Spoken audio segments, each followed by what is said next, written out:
And welcome back to a very special Sunday School edition of the Michael Decon program. And yes, I'm Michael Decon. I am the Echoes of the Fallen. First time listeners out there, thanks for finding this. We do hope you stick around. This is a very different kind of show, a place where we don't feel so alone. Let us chase away the light no matter what you at home choose to believe. We do admire you for your curiosity. Joining us tonight is Mr. John Kelly. Do you remember John? He is a former CBS radio host. He was #1 rated in U.S. television. His work exploring consciousness, communications, and the paranormal and UFO phenomena. What's up, boys and girls? Welcome back for another exciting edition of the Michael Decon program. Tonight we have a plethora of topics to discuss, as we usually do. Right here for all of you, Mr. John Kelly has drawn assignment yet again, a veteran of the program. We will be talking about COVID-19, Donald Trump, Ghislaine Maxwell, and Mr. Jeffrey Epstein. All your friends are here, and they were all listed in a special little black book. I hope you've had a great week, by the way, wherever you are. Even Michael Cohen had a great week. And of course, after the break, we might have more. Hope you stay tuned for this one. Now, let's get down to brass tacks and bring in Mr. John Kelly, who I believe is patiently waiting. John, are you with us? I am with you. My goodness, how are you, John?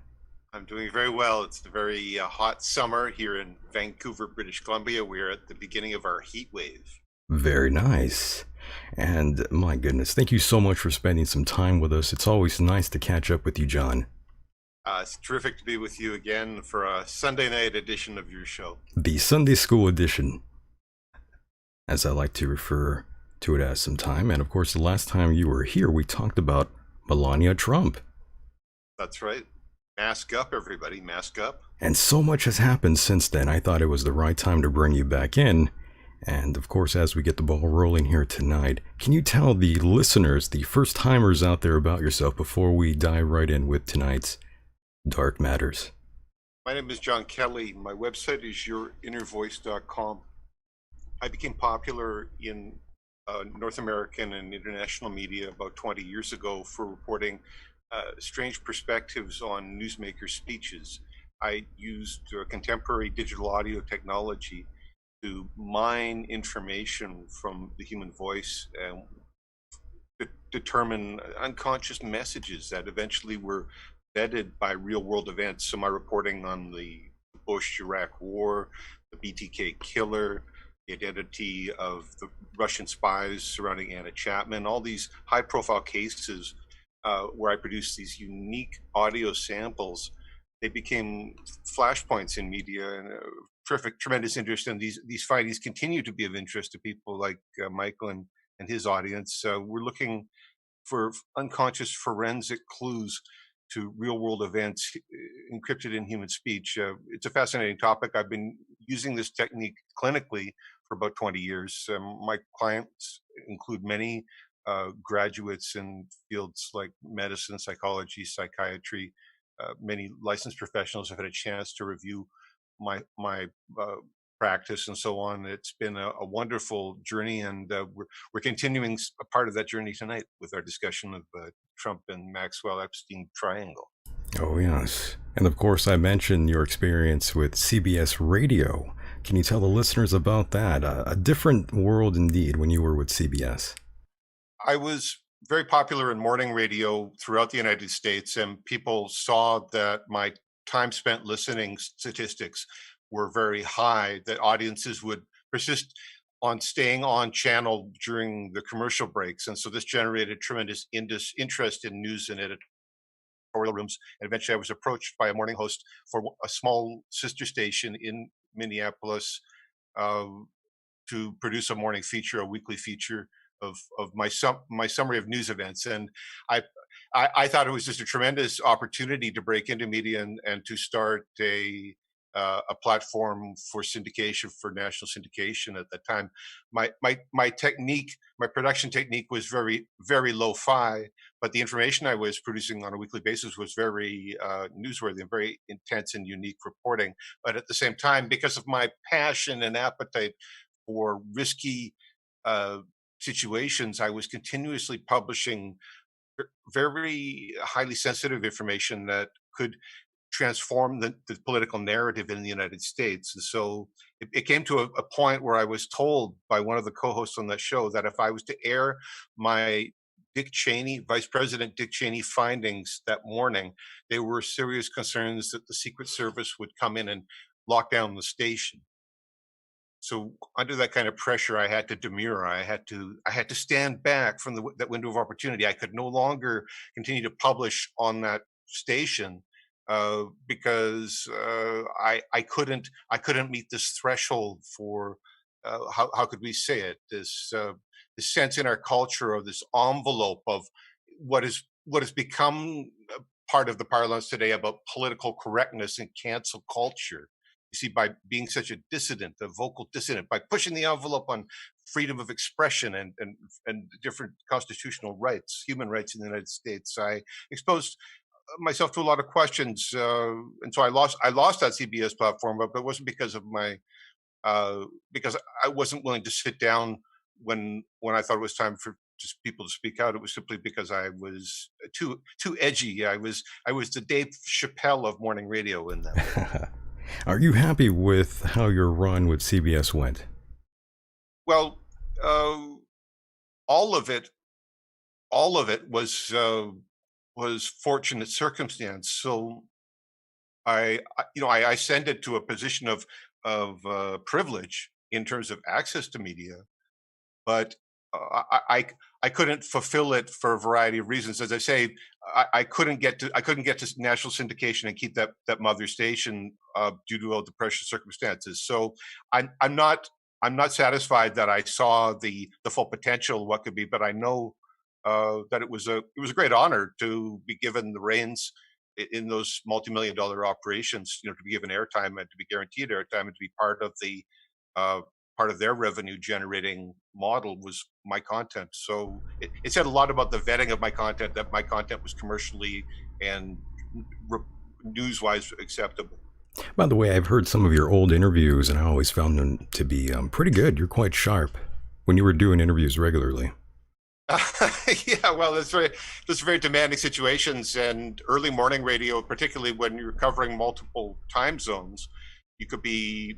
I'm on the West Coast, but I could easily be with someone in Connecticut or Maine doing a show that my time is 4 in the morning or Oh even my. three. Yeah, yeah. So- Because I wanted to be on those shows. I pulled all those early hours, and yeah, it's very demanding, and typically as well scenarios involve interviews by panels rather than one-on-one. So it was me and five people on the other side of the table Right.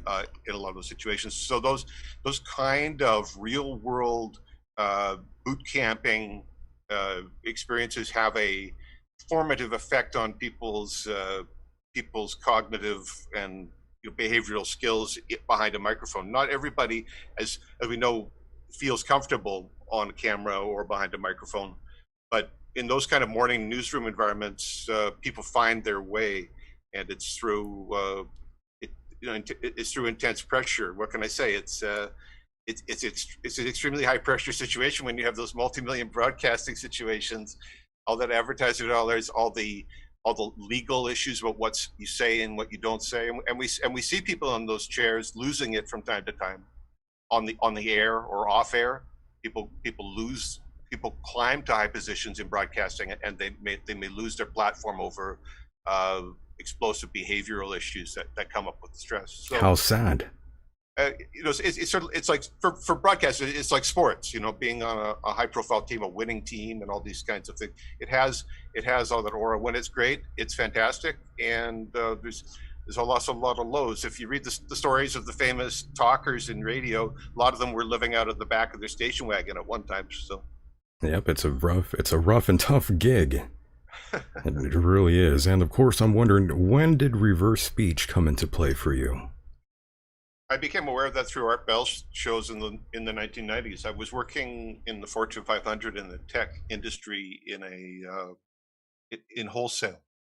So I was in a sort of within a monopoly environment where were trading in tech materials. I was responsible for uh, millions of dollars of networking and other kinds of equipment going out on time and the right configuration and so on.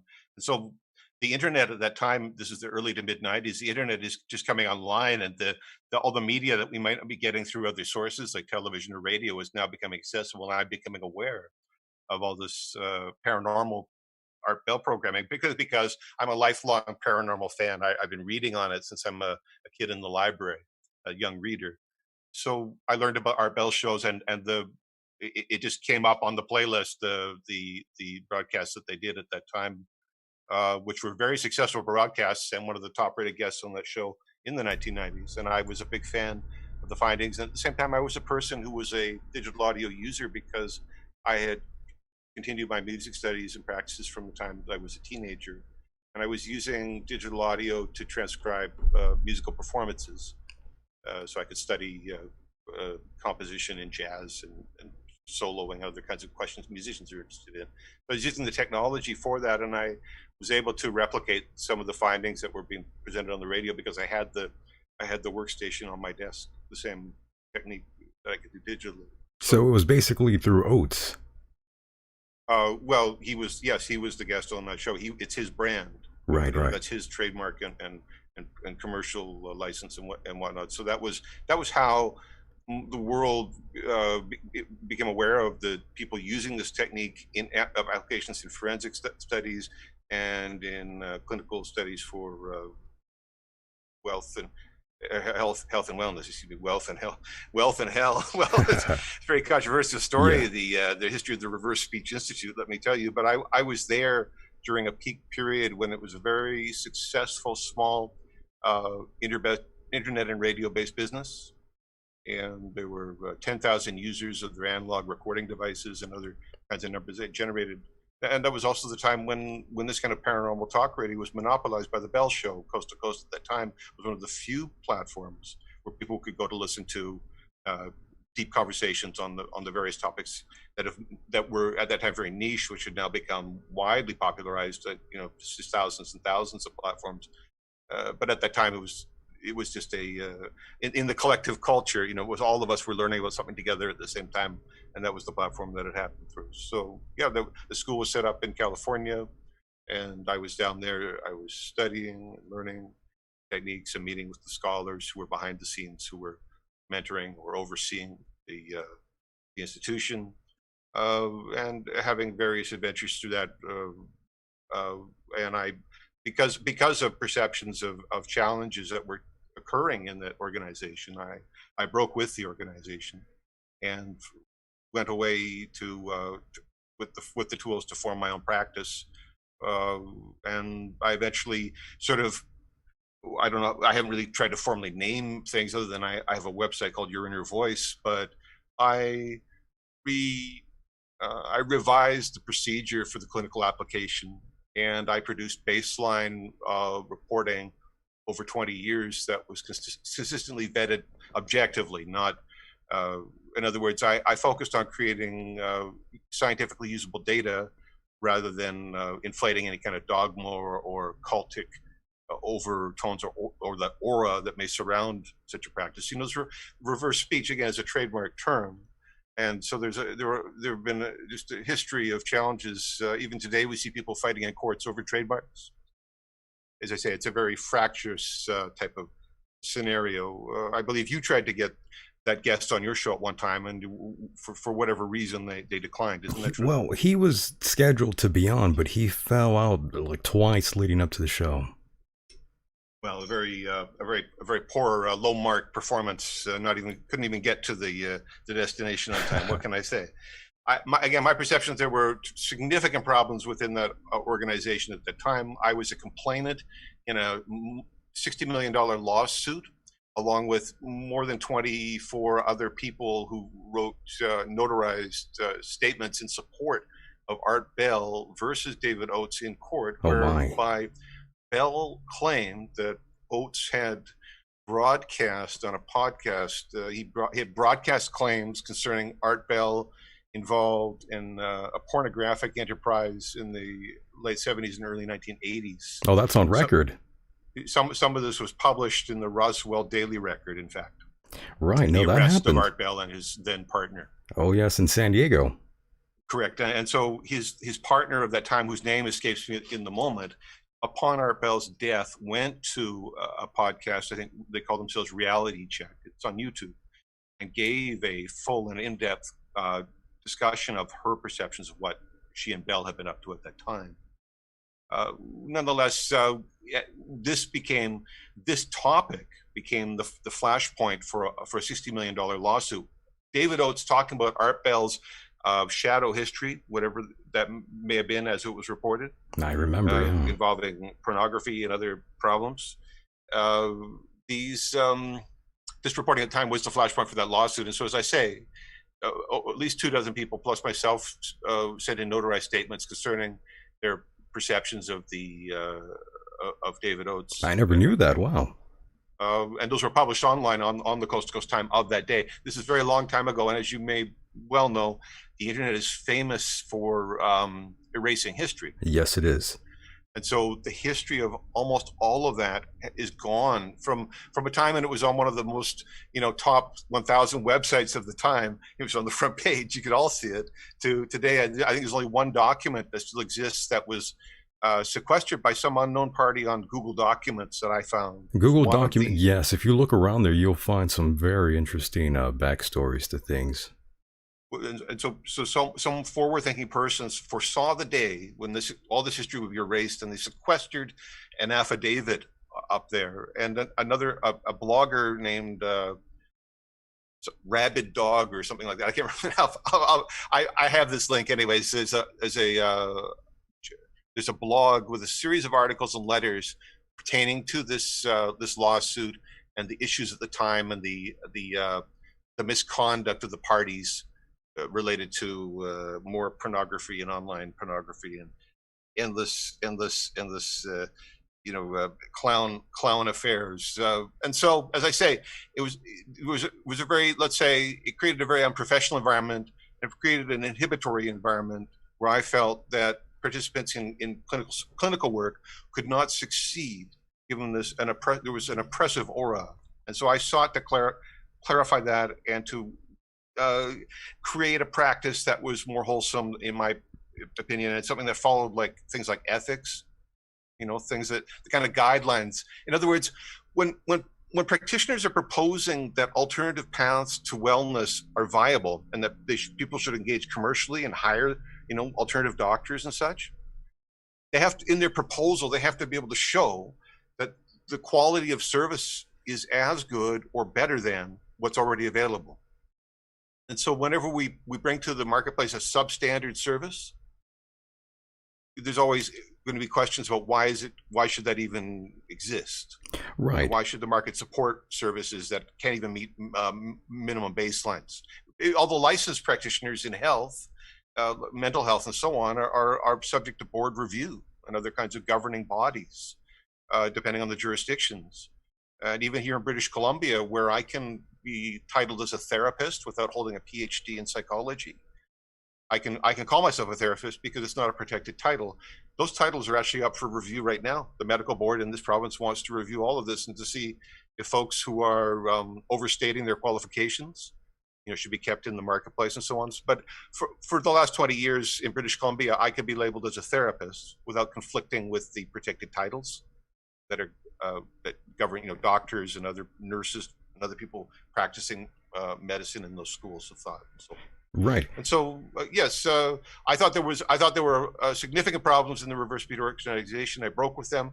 I was pursued for years by David Oates, who wanted to threatening me with lawsuits, not unlike some of our modern ufology figures of these days, who's chasing me from radio station to radio station with threats of lawsuits.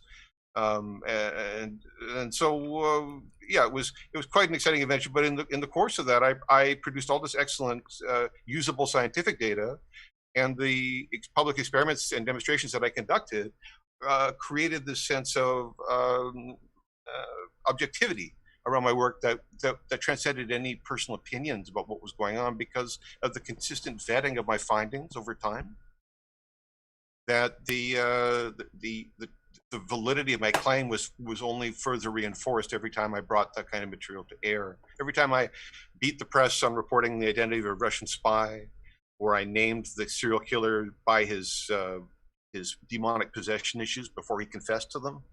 Every time I did that, it only reinforced my position and made it stronger and stronger. And so I became more and more invested in my editorial point of view on the questions of the day and the stories that I was covering. And sometimes this led to significant conflicts with different platforms, including my friends at CBS Radio and eventually Examiner.com.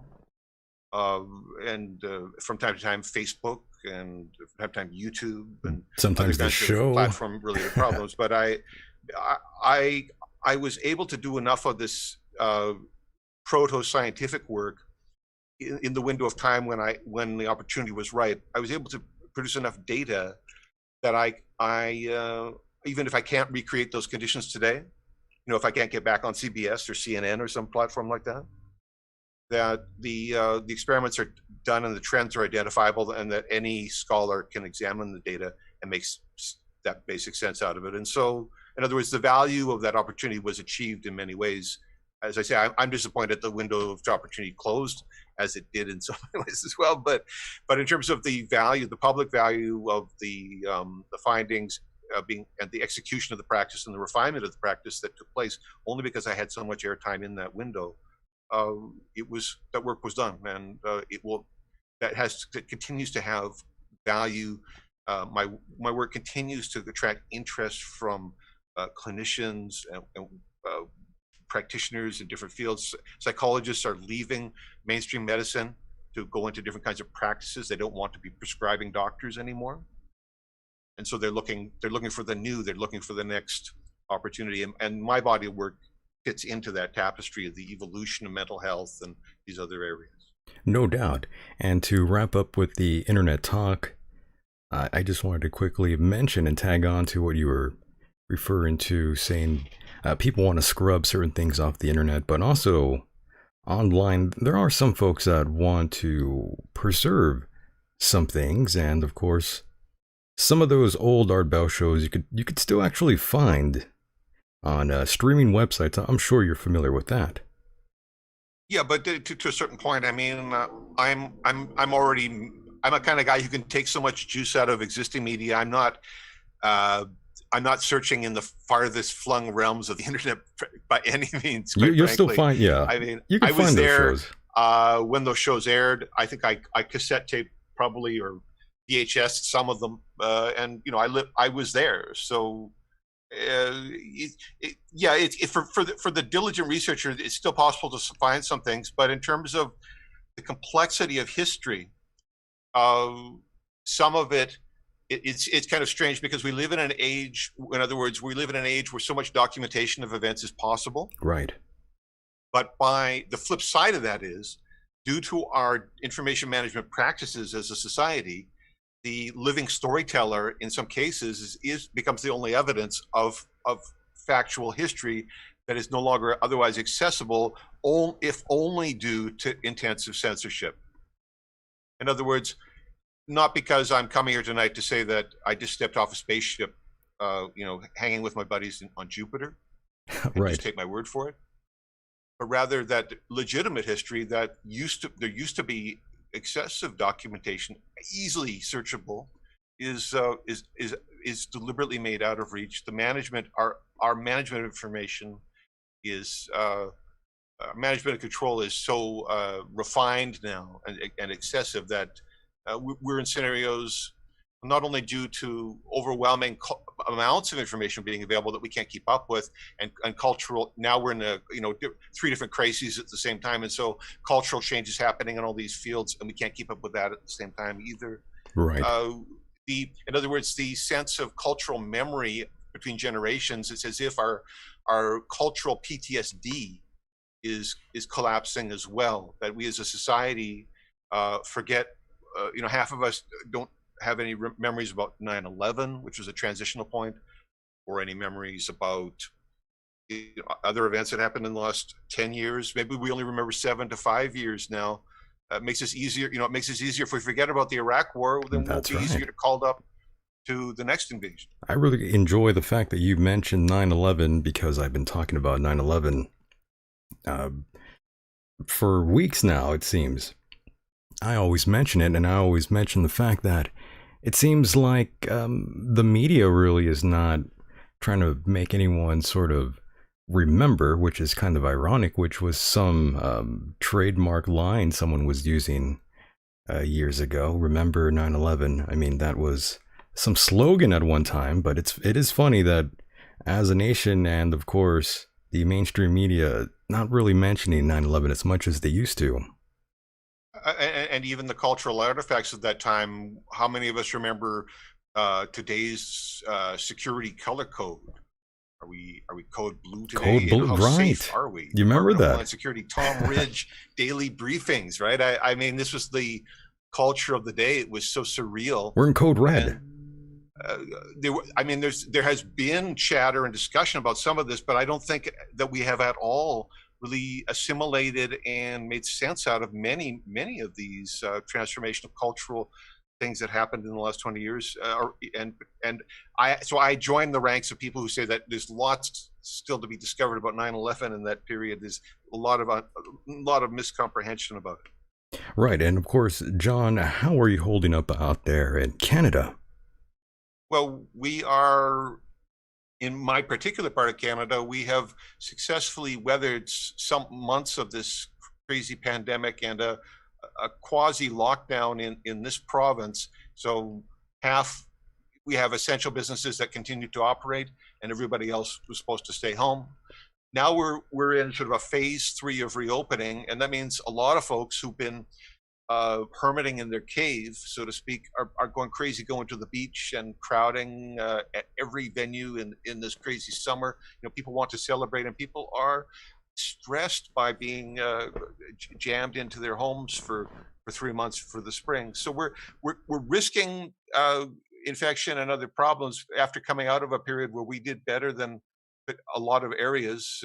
Canada as well initiated programs such as the relief funding that was made available from the federal government.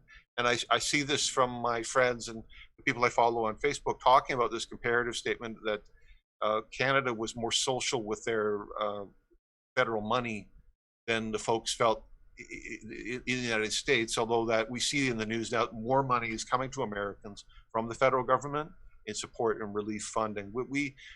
Our society in some ways has been relatively stable through this. The rioting, for example, have there been demonstrations and protests here? Yes, there have, but the intensity of violence that has underscored the protest movement in the United States is just not here. We've had intense protests over pipelines in the last several years. Right. Federal police meeting protesters with fear of gunfire, but this business of the pandemic and the COVID lockdown and such hasn't generated that. We've had protests, but the people here, we've been very fortunate. My friends call it the Shire in comparison to the conditions that folks are facing, particularly the intense social conditions with the federal policing and such in the U.S. cities. Canada has not reached those conditions, so we're trying to. I feel in a way we're trying to keep what we have.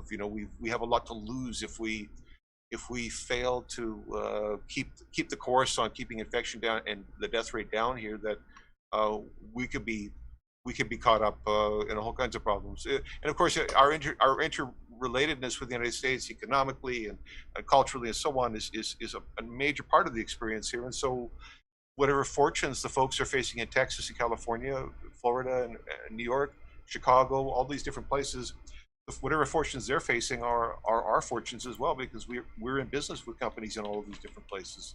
And their fortunes, their ability to keep productive and keep their people working is casts a light on our future as well. We're not an isolated economy. We're the United States' largest trading partner, for goodness sakes. So nonetheless, if you came to Vancouver today, if you could get into the country and walk around town here, you'd see, it's calm, it's it's green, it's beautiful today.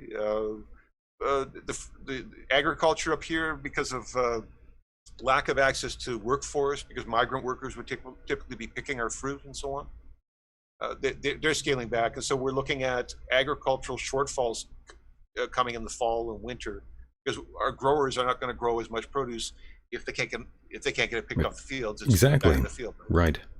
So these are the kinds of conditions. It's like that. I go out every day and try to make sense out of what's happening in my neighborhood. Who's closed? Who's open? What are people doing? Businesses are slowly letting people in. Restaurants are letting people sit in a little bit more. Although the province just quickly walked back on some of that. But it's like that. People are gingerly opening. If I go to see my friends, everyone is very, very cautious. People are masking up. People are not in my circle. People aren't seeking out busy events or crowds and such. They are keeping they're playing on the side of caution. People want to fault on the side of caution over this thing. That's the tone up here. It's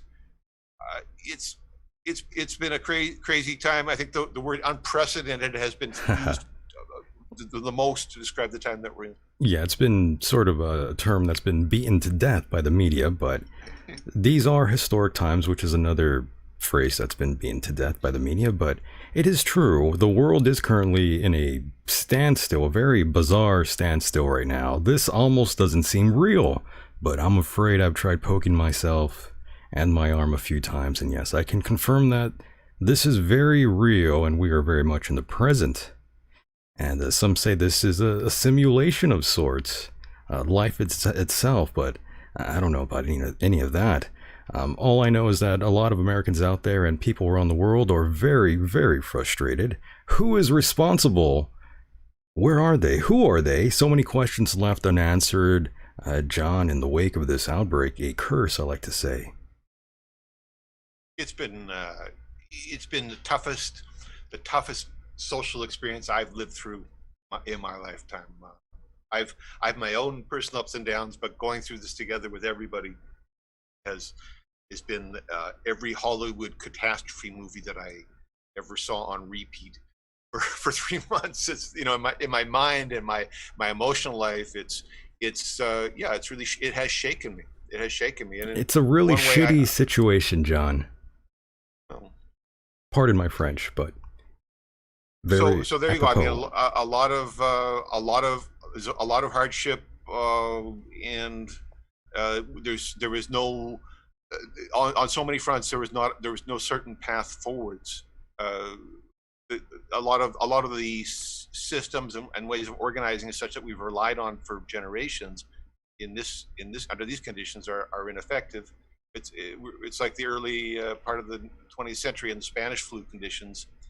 It's that in terms of the impact, the health impact, and well, the meme is that we've got the Spanish flu, the Great Depression, and the 1960s riots all All in one. all stirred up. And yet at the same time, this is happening in it's happening across, certainly in the United States. It's across the nation, but there's all these. A lot of these scenarios are localized. When I ask folks, my friends on Facebook from different locations, I ask, "How are you doing?" And people are able to report from different locations that things are fine where they're isolated, but in the urban centers, it's is the greatest stress. Yeah, it's not very good out there for many various areas, urban areas in particular. But And of course, on the West Coast, Seattle and Portland are flagships for near revolutionary conditions. Seattle was hosting a Chad site, 6 blocks of Capitol Hill region in downtown, being taken over by a crew of people, including a gangsta rapper and his long rifle toting posse, yes, were policing the district supposedly, with absent the Seattle Police Department, who had walked away from their precinct, giving rise to all of some of Hollywood's worst precinct assault movie, John Carpenter type of scenarios. When the police abandon the precinct, it's like the war zone has taken over. There was great fear of a rally of patriots coming into town if Seattle couldn't straighten that situation out before July 4th. Yeah, whatever happened to that, John? And there was going to be a huge armed conflict. Yeah, I've heard rumors online of bikers and armed patriots going to storm the area, but I don't think that ever happened. That's right, because in Seattle, the police department and the mayor's office pulled a plan together and put it into action to evict the Chaz. The site has been evicted. What has happened though is that the protest rally community has reassembled itself and is reappeared. Apparently, they're in the middle of intensive rioting right now. Just from my quick read of this weekend's headlines. So in other words, the autonomous zone is gone, but the fury and the passion of the protest and all the smoke and fire and that's accompanying it is going full force here on the West Coast. The separatist culture of the Pacific Northwest is known as the Cascadia movement, where certain visionaries see Oregon and Washington and British Columbia and Alaska all becoming one big political economic unit of its own. And so this notion that the Pacific Northwest is on fire like this, and with this kind of political fervor and left-leaning fervor and whatever people say about it, is it's not like it became like that overnight. The people's excitement about the issues that they're protesting for or fighting for or whatever they're getting arrested for, whatever they're is under dispute in the moment. I think we're far past George Floyd at this point, right? The unjust death of a person in police custody. I think people already forgot his name. Isn't that right, George? Is it Floyd? George Floyd, yeah, exactly. That's my point. George who? Right. Well, and everyone forgot. Yeah, George. So we lost George, but that was the spark. But the fury, the underlying the underlying engine that has fueled it. For example, I think we're at the 60 days of riots in Portland now. Something like That's a that, lot of yes. that's a lot of rioting. It's Give me a pretty break, right? wild. 60 days. So And that this movement has extended to the UK and Australia. I mean, that's pretty bizarre. I didn't expect that, by the way, to see people protesting in the UK because they have been oppressed by the police officers out there who are unarmed, which is kind of funny to me. historically, the cultural image of the British was that, as you said, that the police were functioning without carrying guns. Right. Up until the last 5 years, which I think now, Some. due to the intense violence on the streets. I mean, the unfortunate reporting coming out of places like London, where people are being assaulted with long knives and stuff. It's unbelievable. Yep, it's insane, Well, really. so yeah, this whole cultural phase is it's a very, whatever peace we may have had in some of these corners of the world, is we're losing it. The thing that we had is these precious commodities are being spent, and we're losing control of that. We don't know how to get it. We don't know how to bring the peace back. The situation in the United States presently, with this aura of rioting and protest, unmanaged protests and such, is unmanaged or unmanaged. But I don't know if that's the right thing to say given what the Constitution says, but unresolved, I think, is the right word. Unresolved protest. It speaks to this. It speaks to this. It speaks to great uncertainty. One of the bywords of our times is the question of civil war. People wonder if we are so far past the courts and the political system. We're so past those systems now in terms of our willingness to try to use them to solve our problems, that we're only going to be shooting each other. There is, as you had mentioned, people criticize the mainstream media. I mean, Fox News today on their front page was talking about all these new militias are shaping up to get into the scrum in the protests. We have militia on militia violence is what Fox is headlining on their front page right now. There is an element of that. I had thought that, as you had mentioned, the Patriot rally, the so-named Patriot rally for July 4th in Seattle, would have been the time when we would have seen that, and the city might have made a decision that would be better if they managed it rather than letting the Patriot Club come in and vigilante go vigilante all over those Chaz residents. I don't know what to say. These long fomenting racial tensions, economic tensions, and other considerations for life in the United States. It's not like they just erupted overnight. These conditions are simply erupting in more open and violent ways presently. I don't know if the Black Lives Matter people, from what I followed, of the little I followed of the statements to the press from Seattle's Chaz, in terms of the extreme rhetoric that they were articulating, I don't know if some of these are reasonable people. I don't know if these people can be negotiated with, based on what I saw. But here's a byword for the day. In the United States, major retailers have stopped enforcing mask codes on shoppers. And this is in following from their staff being assaulted, people getting shot and killed in stores over disputes about whether people should be masking on when they come into a store. Can you believe it? So the retailers have flipped on this issue, and it's in the news right now. Major brands are saying, you come to our store and you don't have a mask, we're not going to try to impose that on you. Don't bring your rifle down here thinking you're going to have to get into World War III over a mask. In other words, the public violence, the populations of violence, has driven policy around mask wearing in stores, and the business people have capitulated to the violence. This is a very telling sign that that fists do a lot of talking even today in America. We see our politicians, some of our favorite politicians over the years. Do you remember when George Bush got that black eye when he was the president, George W. Bush? Yes, sir. And is it Harry Reid and Senator Connolly? I think both of them, we saw reports of both of them in the last 5 years wearing some kind of medical condition on their face. Who was that? Who was that dude that Vice President Cheney shot with a shotgun? That's His face true. disfigured him. Yeah, he shot a guy. Correct. And so I'm saying that it seems when the chips are down in terms of the push and shove of culture and society in America today, based on this report of what the major retailers are doing, that violence speaks. Violence speaks, and change through violence, in part, is still part of the destiny of the American society. Yes, There's sir. no doubt in my mind, when the businesses come back and say, because of the excessive violent response from the public to our policies, we're changing our policies. How many times do you ever hear the businesses say that? And we're changing our policies. Sex and violence sell, by the way. Well, and so the violence cure.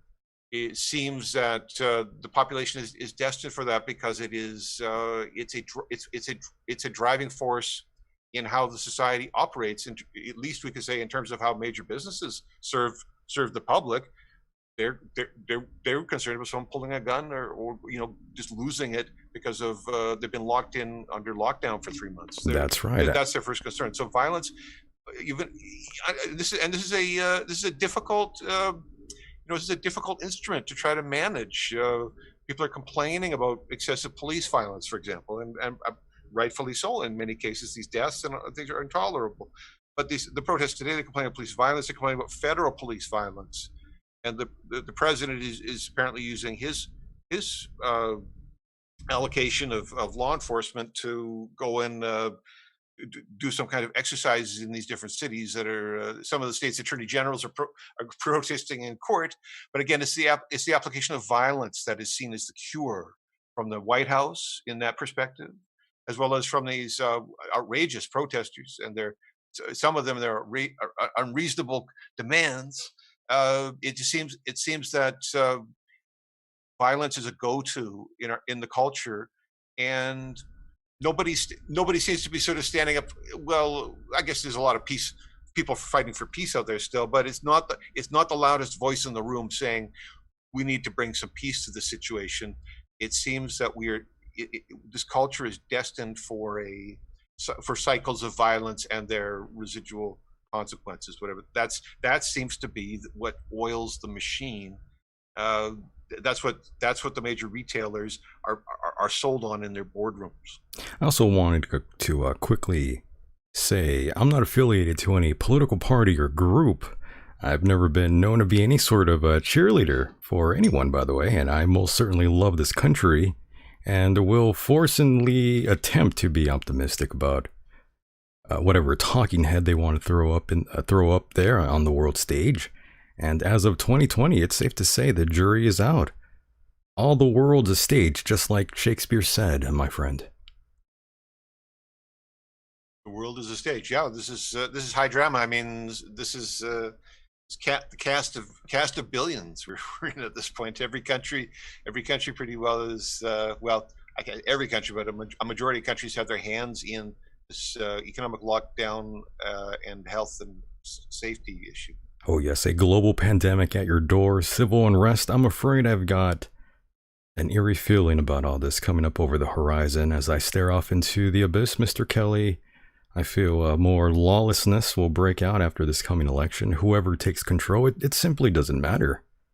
I think people are tired of this obvious broken system. So you feel that some of the protest issues that people are out marching for now are worth seeing through to the end? For some people it is. I personally don't support it. But I think we agree that there are unresolved social justice issues in America that eventually need to be addressed, maybe sooner rather than later. Correct. I agree with that. And this is something we discussed. Yes, sir. A show or so. Mm-hmm. I agree with that, though. I don't disagree. I for sure know something is not right. Life itself is not right. The way we've been living is so far from what's natural, John. I think we've gone away from all of that. Well, in some ways, we could say we've lost our good sense. Yeah, you could say that. Guided our ancestors. We may have lost contact with some of the good guidance. I believe so. I think that's the proper thing to sum it up as. A reset is near, and every day it seems like Darwin might have been proven correctly. populations are here to live and die. Hopefully, we do it in a great way, but yeah, life and death is this this is our chance. If we think this is such a historic time, then this is our chance to make it real and make it count, and to make it something that's worth handing to our descendants. And there is a lot of dissatisfaction in society and culture, and I would, in many ways, I'm such a I'm called an eccentric. I've chosen to do things differently in remarkable ways. Yes, you And have. that is in part born of great dissatisfaction about shortfalls in our society and culture. And I've wanted to be part of something better. And I think a lot of people, as you say, a lot of people feel in themselves that we are of something better, and we can make something better here. We all strive for that. And of course, John, we are at that point almost an hour in. I think it's now time to talk about Donald Trump and Jeffrey Epstein and Ghislaine Maxwell. And yeah, well, the people of the hour, the question of the hour, will Ghislaine Maxwell survive incarceration? Will she survive? It's like a game show. It is. This is like one of these 80s movies. This is insane. I mean, this is like a bad movie you'll find on Netflix at 2 a.m., John. That's the way I see it. But of course, I want to preface this by saying back in 2015, I had my doubts that Donald J. Trump would go on to become a unstoppable phenom of a president. We have never seen a figure like this step foot into the political square. Exciting for many, to be honest. And I always saw him as just a TV guy, a reality TV star. And one of the things that let me backtrack and say, there's a lot about Donald Trump that I actually like.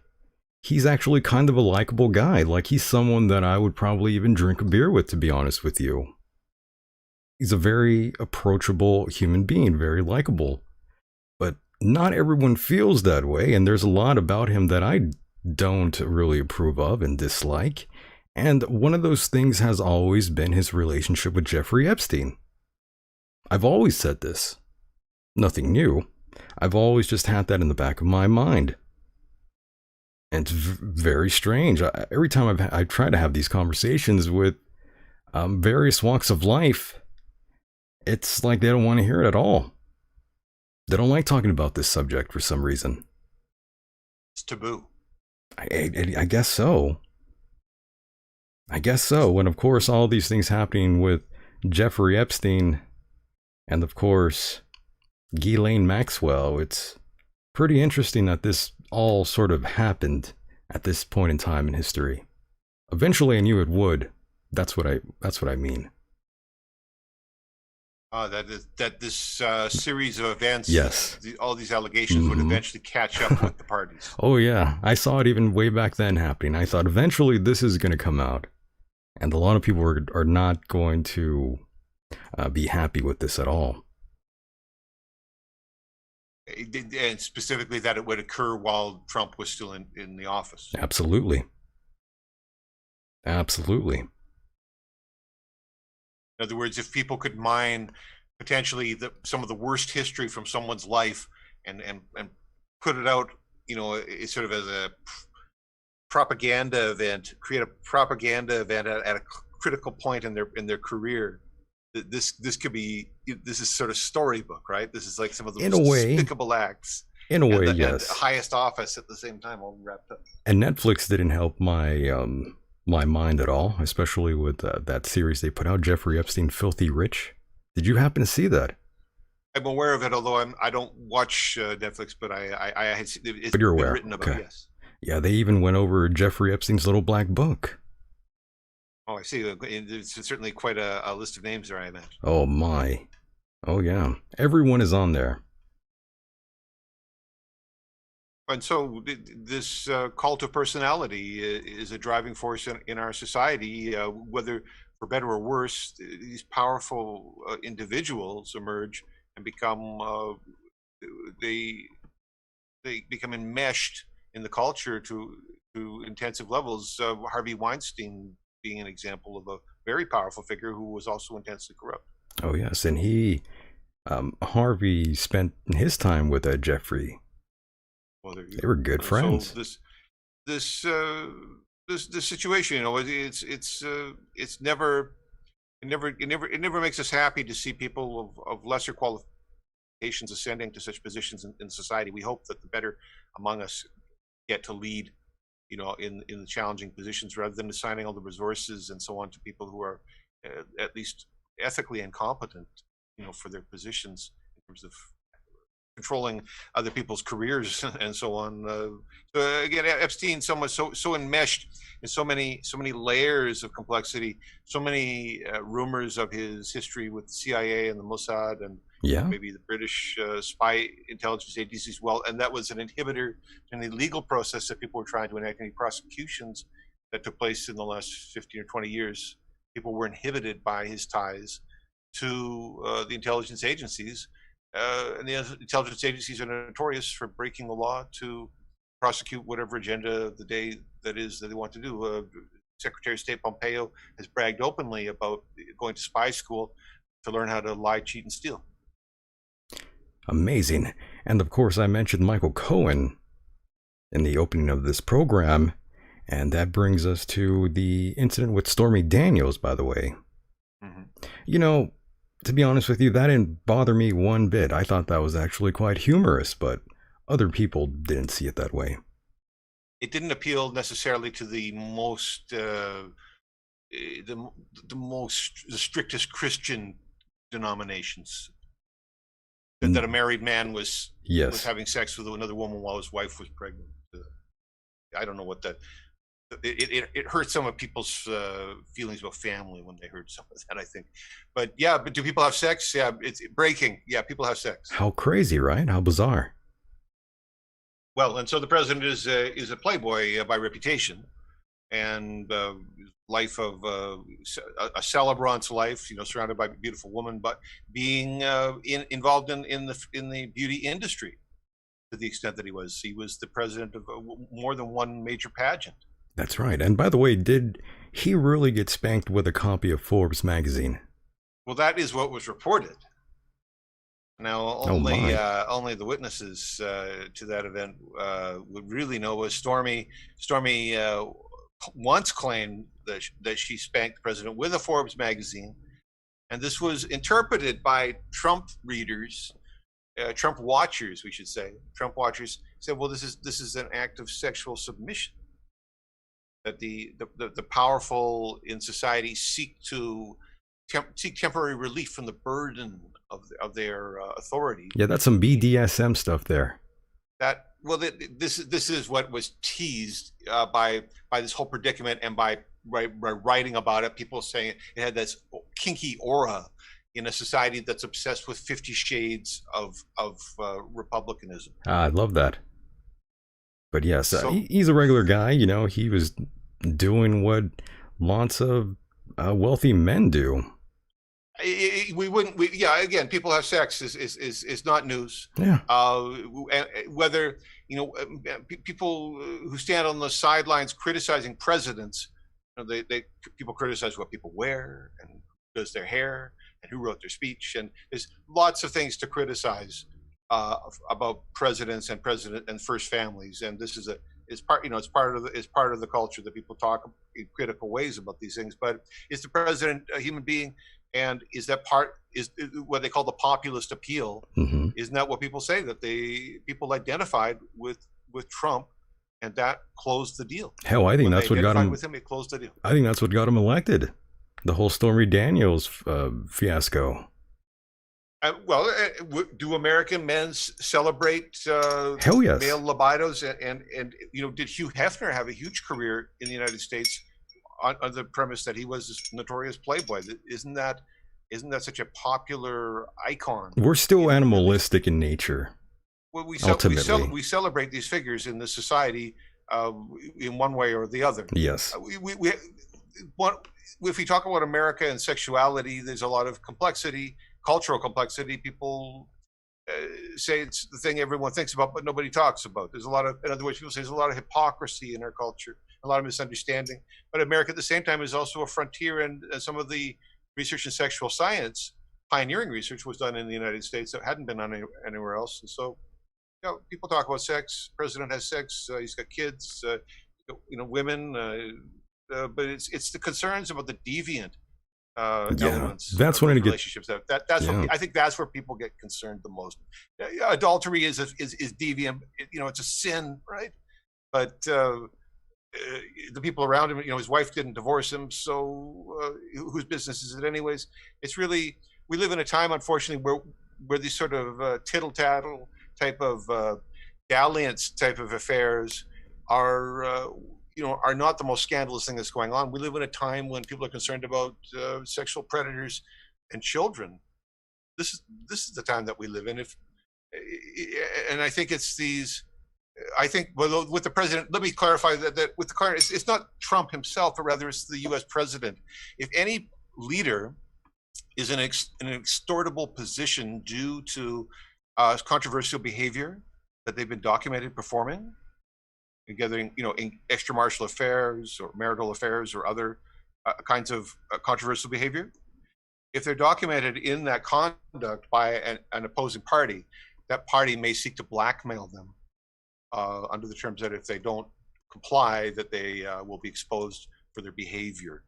And so this is where I think people in the security sector look at the president's position and say, we should not have someone in that position who is so exploitable that China and Russia could put undue pressure on the United States because of someone's moral misjudgment. And this is, I right. think, a differentiating point, and we're being called to ask questions about this now, not only in the political sphere involving the White House and this president, but even in other major national organizations. We know that Jan Harzan lost his executive director position at MUFON just this month. Yeah, I was going to ask you about that as we move along here and say, since we're talking about convicted convicted felons here. I Well, mean, so he has been he's charged, been and charged, there are but allegations in a system where we have a presumption of innocence. He faces charges. The board didn't want to hang in with him, and they dropped him. They dropped him from publicly. They dropped him from the organization. Some situations, when there's a charge against an employee, they wait to the court findings. They wait to what the court find before the organization makes a decision. The MUFON here went judge, jury, executioner, and have concluded that Jan, they have found him guilty of something. Nonetheless, I don't mean to leap ahead, but rather what I mean to say is that we're in a cultural time when this question of the security of a leadership position and the responsibilities of leadership include not exposing the society on the basis of personal misconduct, because it can be exploited by an enemy, through blackmail. This is fundamental ideas in leadership, and so the notion, the hysteria surrounding President Trump and his connection with the Russians, for example, the P tape reporting, by the way, which is a very strange story. it's a I don't mean very to say odd this to be story. insulting or to be to create problems for Trump supporters. It's simply a matter of history, that the president was giving press conferences to dispute the P tape. The P tape became a part of the presidential record when he started talking about it. And so I want to say that there's talk going back all the way back to December of 2000 and 2016 or 15, 6 months before 2000. It's like 6 months before publication of the P tape documents. The comedian Margaret Cho was talking about Donald Trump as someone involved in sex and urine, and so this reputation, as I said, the reputation, along with all of the other sensual reputation of Donald the Playboy, Donald the champion, the conqueror of women, this had also accompanied, just not unlike Hugh Hefner. You see, it was unavoidable. And so it's, again, Margaret Cho was talking about Donald Trump in his relationship to urinary related sex. It was very disturbing. The president himself, the president-elect, gave a conference on this issue, denying the reports. And the Steele dossier, it was one of the most controversial items in the Steele dossier, which has subsequently been heavily sandbagged. I don't know is anyone left in Washington who will stand up and say that Steele dossier was a good, full of factual information. But in that period of time when people examined this question, the questions of deviance arose, and that deviant aura accompanied the president. I wrote a story about it called "Behind the Yellow Mask." That's right. Which is kind of a strange convention of titling when I'm talking about Trump and wearing a mask in 2000 and the beginning of 2017. That's right. No one else was talking about that, you see. But I ran with the story. I thought it was strange, and from a security perspective, I stand by. I think any professional working in that capacity who has responsibilities in large organizations to look out for these questions. One of their checklist items is susceptibility to blackmail, susceptibility to extortion, and that we should never stop being concerned about that. There was some due process here. Some Mueller and associates looked into Russian collusion. They reached whatever conclusion. The AG gave his statements about that. Whether or not those were entirely correct or misleading or whatnot is a question of dispute. But in other words, there was a process, and it just so happens that people like me who were complaining about Russian collusion had a break from the process. The process went on its own way, much like the official conclusions of the 9/11 Commission. They sort of went on their own way. And I'm one of the other people on the sidelines. I still think that President Trump has Russian interests that he's willing to dissemble for. I reported about that. Mm-hmm. I reported about that a number of stories about the president at the beginning of his presidency. They were very critical stories. Very sorry that I had to say such critical things.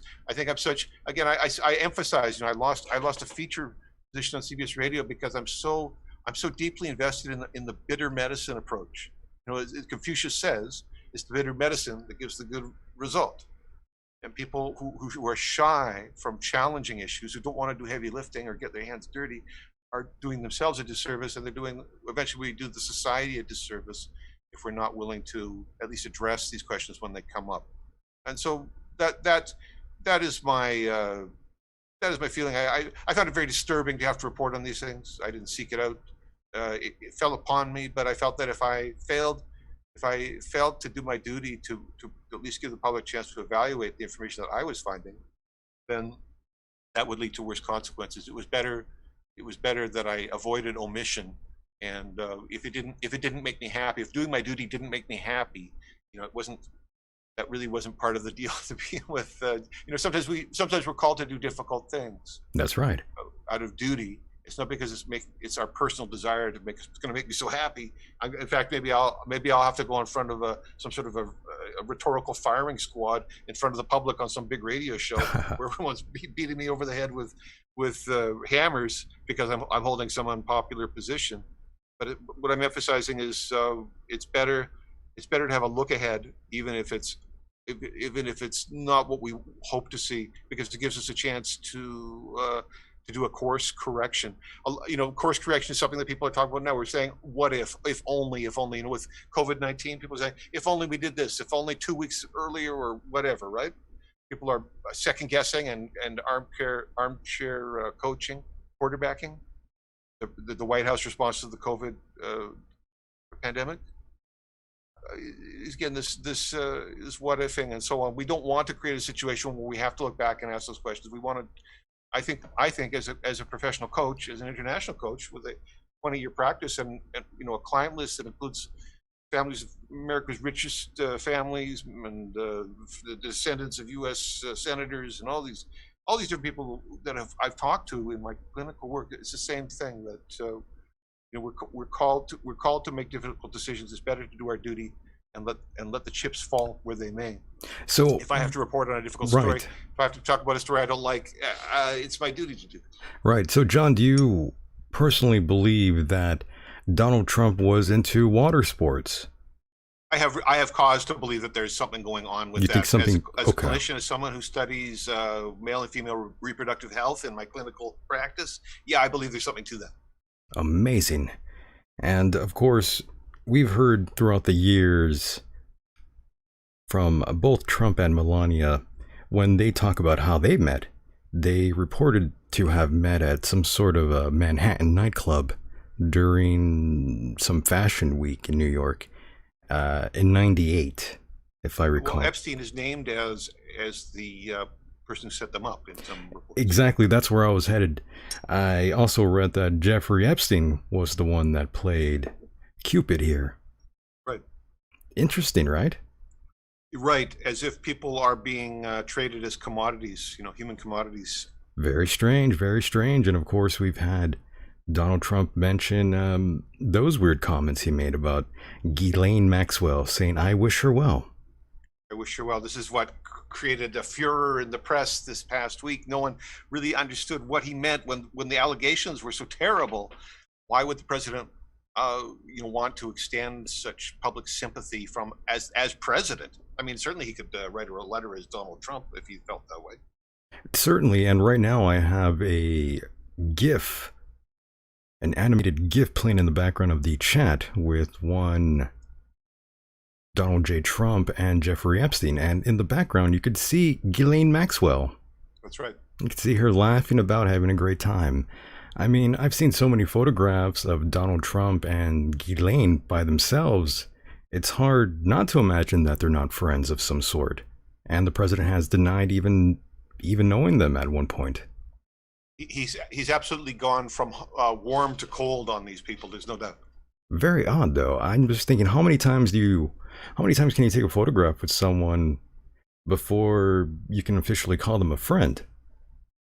Well, it seems to me that, and critics complain that this president constantly disowns. He'll disown his dog if he thinks it's in his immediate political interest. This president disowns people left, right, and center. It's a meme and a gag from his critics that this president would disown his own family. Yeah, I just don't understand that. I really well, don't. this disowning behavior. This businessman Trump is a very opportunistic, strategic person. He's looking for opportunities, looking to expand his position. And when the utility of the people around him doesn't serve that interest, he can't get any more good press out of his relationship with Epstein or Maxwell. He turns off of them. He turns cold on them, and he denies knowing them. And I think one of the people who talks about this, maybe not the most reliable source in the news, but Anthony Scaramucci has commented on this fickle nature that he's seen as someone who's known Donald Trump for a long time, someone who served in the Trump White House for 2 weeks or less. But he's still in the press, and I think he's commented on this. People are very fickle, and this fickleness and this short-term commitment, opportunistic commitment. I mean, I'm a person who, the president may have a lot of charming qualities, no doubt, but I'm a person who, I'm a kind of guy who doesn't trust people. I trust them no further than I can throw them. I mean, because someone pitches an idea, and the president has pitched many things in terms of his capacity as president and his campaign platforming. I mean, how many of the major platform issues that the president entered office under were fulfilled? It's not to say the president hasn't done anything in the last 3 or 4 years, but there's many areas like the wall on the southern border and other unfulfilled promises based on the fervor with which they were proposed. You'd think that stuff would have been wrapped up in year one. Well, nonetheless, it's not. Once you get into become the president, you find out things aren't the same as they made us seem from the outside. We don't know until we get into a situation. But I say that this president has a history. It's part of his persona as a businessman to be a pitch, hard pitching something every day. If it isn't Goya beans, right? Oh my, Goya beans, yeah. If it isn't Goya beans, he's a pitch man, right? He's got to have something to pitch. He's got to have that hydroxychloroquine in his pitch, right? Always something. And whether or not it pans out to be anything, it's this glorious pitch that he's giving that charms, it charms the audience, and for a moment they believe that what he's saying is the truth. And this is Donald Trump's charmed lifestyle. On the flip side of that, they say is not charming. In fact, there's all kinds of disgusting things about people that we would rather not know about. And this president also has a reputation by his own conduct and NBC aired that tape during the election year about the grabbing women below the belt. Well, it was the president who was saying that kind of stuff, not people making it up. Yeah, again, I didn't even. As they say, very right. charismatic. Lots of dark side, lots of dark side. I didn't even have an issue with him saying that, though. That's not a big deal for me. But I know a lot of people out there were very, quote unquote, offended by that. But that's normal talk. People say that, but I think that the people who observe the culture recognize that the glorification of acts of sexual violence is a deviant pathway. If we go to airports pre-TSA era and line up for inspection before boarding, 1999, pretty much guaranteed just about every airport in the world, nobody is actually going to breach your physical contact zone and start touching you. Right.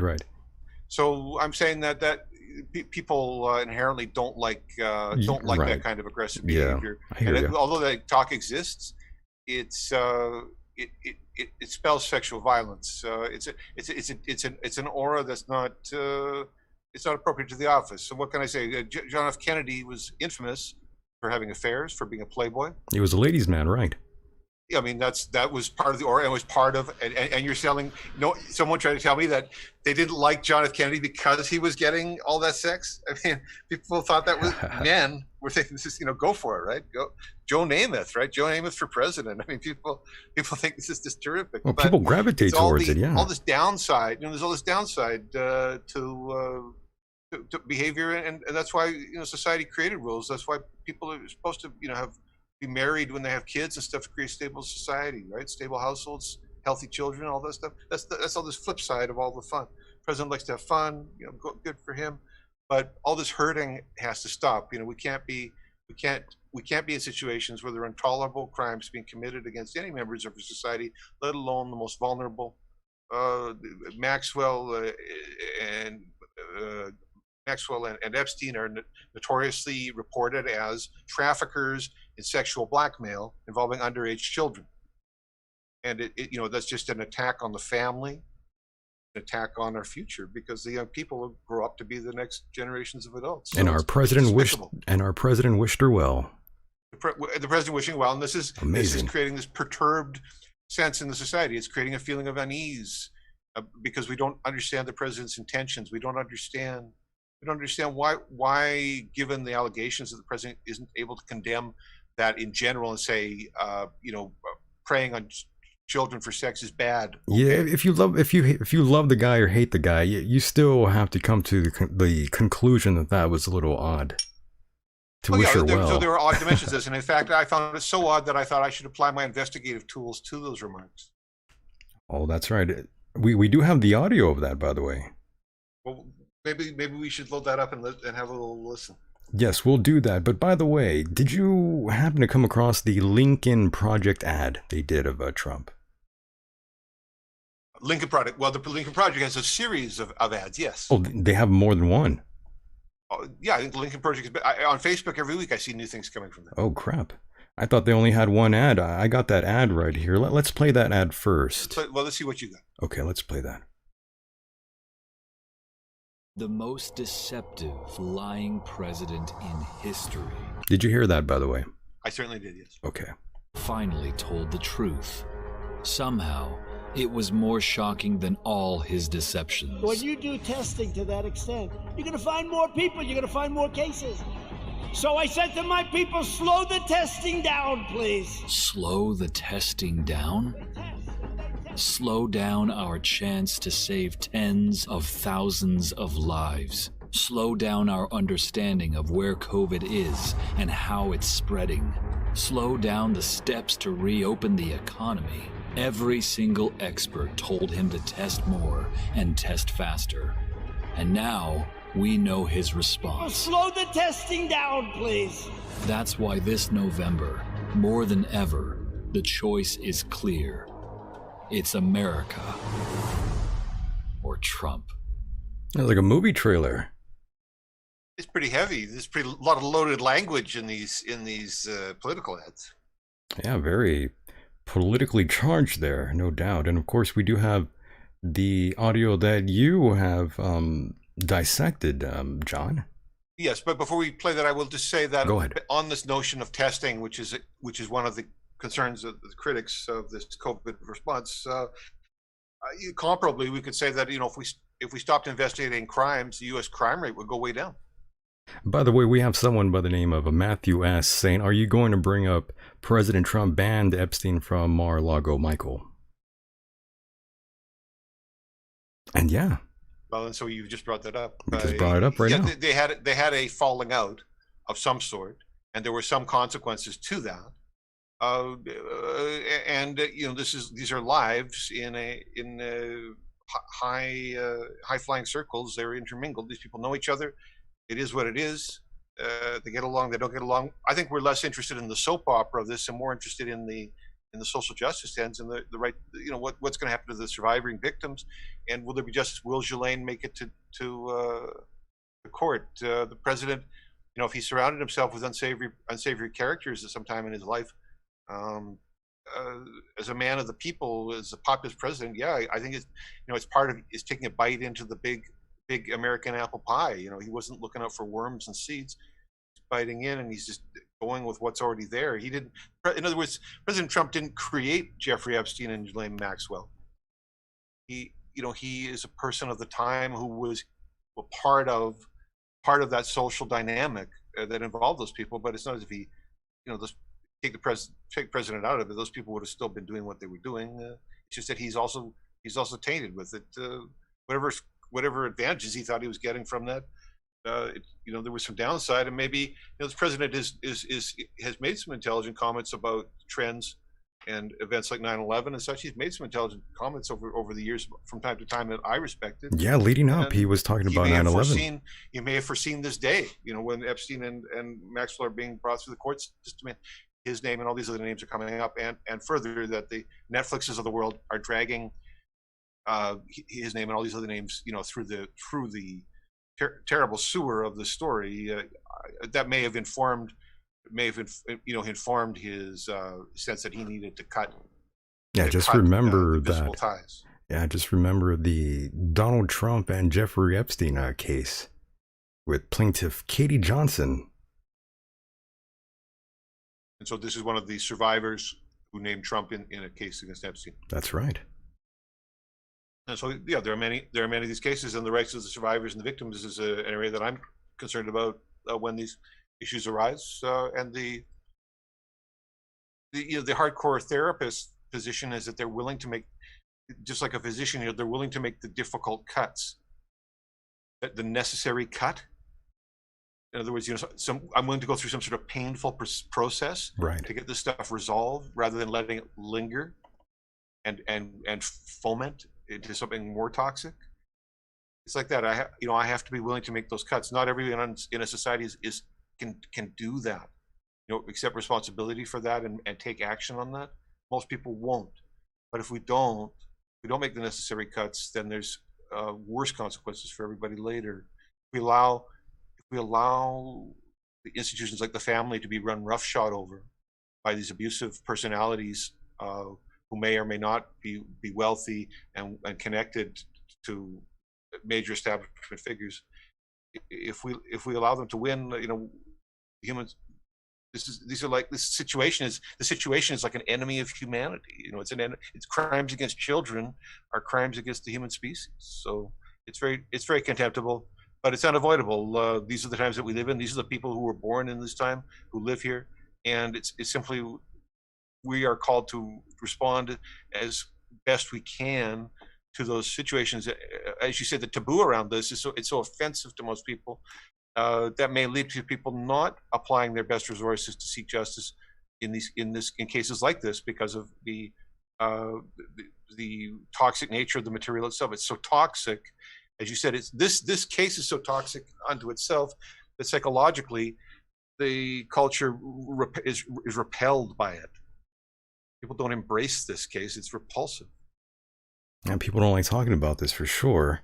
But again, it's at huge risk if we're not willing to take the bitter pill and work through this garbage part of our experience. we are guaranteeing that we're leaving something worse for people who come after us. Better to do the necessary cuts now, rather than let the condition get worse. If there's unmet justice in this case, get Ghislaine Maxwell to trial so she can give testimony in open court, and let the fair and impartial justice system do its thing on this case. If it's found that there are other figures who involved in parties who were involved in crimes, all that justice should be settled. I don't know any other answer. As I say, I'm a therapist working with survivors of sexual assault. Yes, so, you definitely cover this from a very deeper angle in terms of these victims. I'm invested in that there is a solution, that solutions emerge from this problem. I'm invested in that there are solutions. That's good. I'm glad that you do care, because many people don't about anything really, but I'm glad you're out there. And Lee J says, what about Trump providing information during Epstein's first case? I saw a video when the lawyer going against Epstein said he was one of the few who provided information. Yeah, so I recall that report that the president was forthcoming, and that can be interpreted as a sign of innocence when people are forthcoming. Very true. Very true. But that's also what criminals do to save their own ass. The deal maker of the century, President Trump, cutting deals with the prosecutors. I think this man has been to court so many times. If you look at his legal history, this man has been in and out of the courts over business issues, for disputes for decades. That's true. So is he a master, a player of the legal system? Yeah, there's an element of that in this too. I don't trust anybody. This is where we come up and say, do we trust people? I don't trust anyone. Can we trust people on face value? Their assertions that when they make claims, like spoken assertions, that we can just work with that. And I position myself as someone in a field who questions that all the time. Yeah. My work with speech challenges that consistently. It says we need to look a little deeper, especially in high stakes situations. We need to be willing to just take a little deeper at human speech. So that is my cue for the clip that I sent up there from the president and his comments just this week on his well wishes for the incarcerated. All right, here we go. I don't know. I haven't really been following it too much. I just wish her well, frankly. I've met her numerous times over the years, especially since I lived in Palm Beach, and I guess they lived in Palm Beach. But I wish her well, whatever it is. I don't know the situation with Prince Andrew. Just don't know. Not aware of it.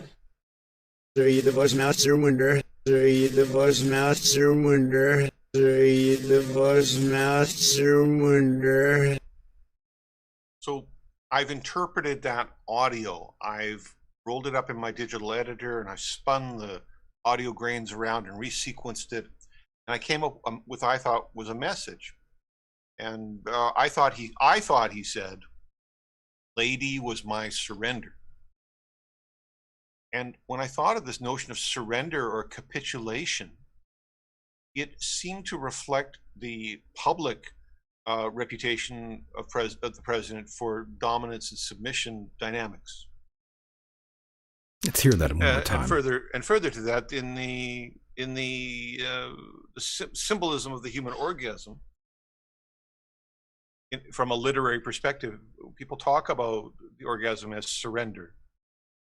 See various authors. I think I'm thinking about French literature right now. I can't remember any titles off the top of my head, but the notion of the orgasmic experience as surrender. And so the president is referring consciously to this person, and in the course of doing so, it appears as if he was sleep talking.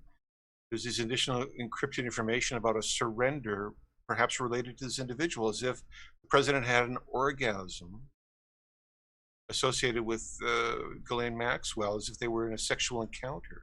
Oh my! And not only that, but the notion of capitulation itself does not assert a dominant posture, but rather a submissive posture. It plays into a psychological and physical domination scenario where President Trump states his well wishes towards the incarcerated Maxwell due to her psychological domination of the president.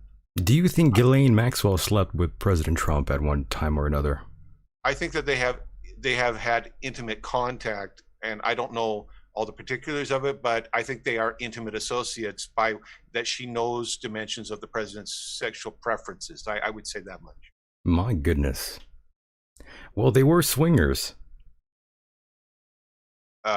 Trump was a swinger? Well, Epstein and Ghislaine Maxwell were swingers, right, while they were in a supposed relationship. Whatever envelope boundary pushing these people were doing, I guess they were pushing all of them. I feel confident that the president seems enmeshed sexually with Ghislaine Maxwell, and that there is a indication of psychological domination that could not only be construed from his open remarks, where he said he wished her well, to someone who's being prosecuted for these terrible crimes. Not to say that she's committed any of them, but rather it's just the whole circumstances is so unseemly. That's what people are saying. What's she got on him? She was and I'm big. saying, well, it seems as if she was big pimping, in my opinion. A lot of people's conservative opinions that there were serious crimes, and so the president appears psychologically dominated and unable to form what traditional president watchers might construe as a leaderly response to that inquiry, which would include the public condemning of the crimes for which those people were supposedly arrested. Ghislaine Maxwell isn't that bad looking of a woman, by the way. She's not an ugly woman at all. Beauty may or may not be an indication of character. I mean, maybe her karmic cycle. She came off a great life where she did lots of good things, and she manifested as physical beauty, and then she took all those beauty resources and translated them to horrible crimes, and maybe her next incarnation she'll come back as some kind of lizard or centipede or something. But also, if you want a deeper look into the life of Ghislaine Maxwell, you gotta check up with the father, Robert Maxwell. A very influential publisher. Oh, it goes deep. A Rupert Murdoch type of figure who was intensely implicated in spy operations, Mossad. These are some bad people, John, in my opinion. Hey, a lot of death in this world, and we're part of some of it. So this is this is our culture. We are in sort of a cultural gangland environment. Our subculture celebrates. We celebrate Roger Stone, a convicted felon, in our subculture. Roger Stone is what's going on with Roger Stone, by the way? Is he free? He was freed under time served, so he will not be going to prison, and he is back giving interviews, and I think he's committed to some Republican politician's campaign. I can't remember the details of it, but the aura of Roger Stone is someone that the society celebrates, because via the president's commuting the sentence, he beat the system. He beat the system. By the way, let's play that clip one more time for those that didn't hear it. I don't know. I haven't really been following it too much. I just wish her well, frankly. I've met her numerous times over the years, especially since I lived in Palm Beach, and I guess they lived in Palm Beach. But I wish her well, whatever it is. I don't know the situation with Prince Andrew. Just don't know. Not aware of it.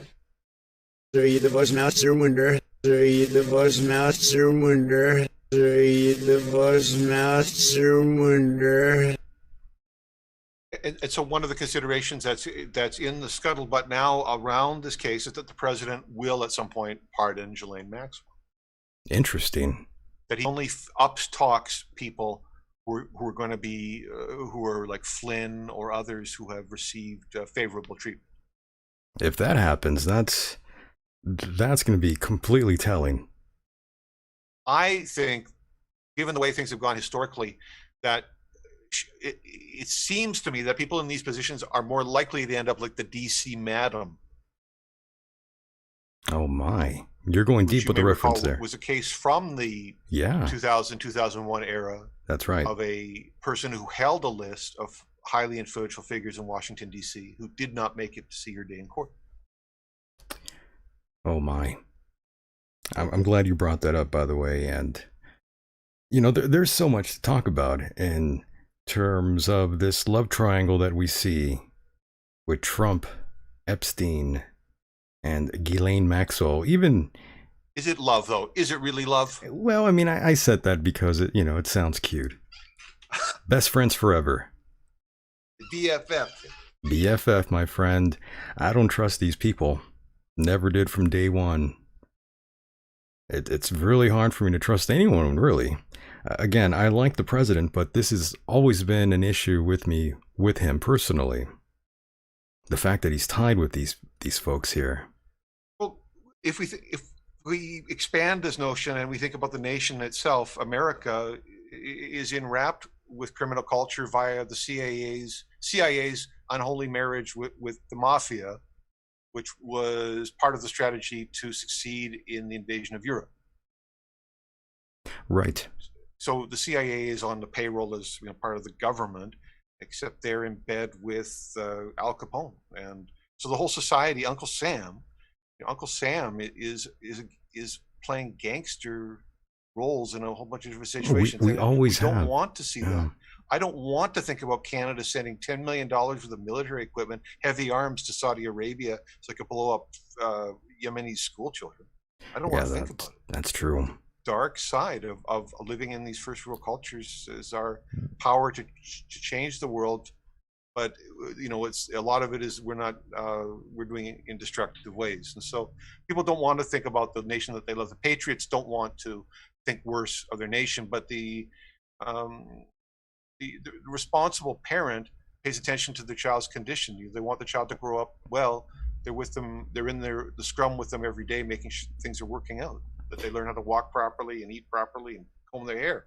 So the people who are the real mothers and fathers of the society, in a time of crisis, people feel called to do different things, express themselves in different ways to ensure that the society makes it through.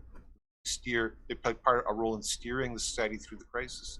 And this is disturbing news, but if we love the thing, we take care of it 360 degrees. We don't ignore the the wound on our kid's knee that turns into an infected wound if we don't treat it, and it becomes a bigger and bigger problem. If we love the kid, we take care of the wound. It's simple. That's right.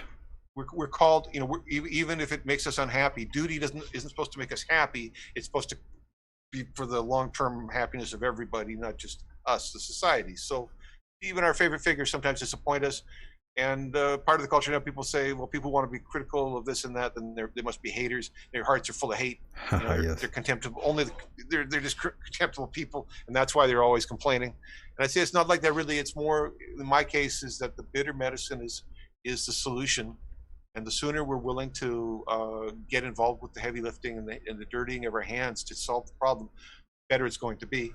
These are dangerous paths. As I say, I've lost platforms. I've lost radio platforms and online newspapers and all kinds of stuff.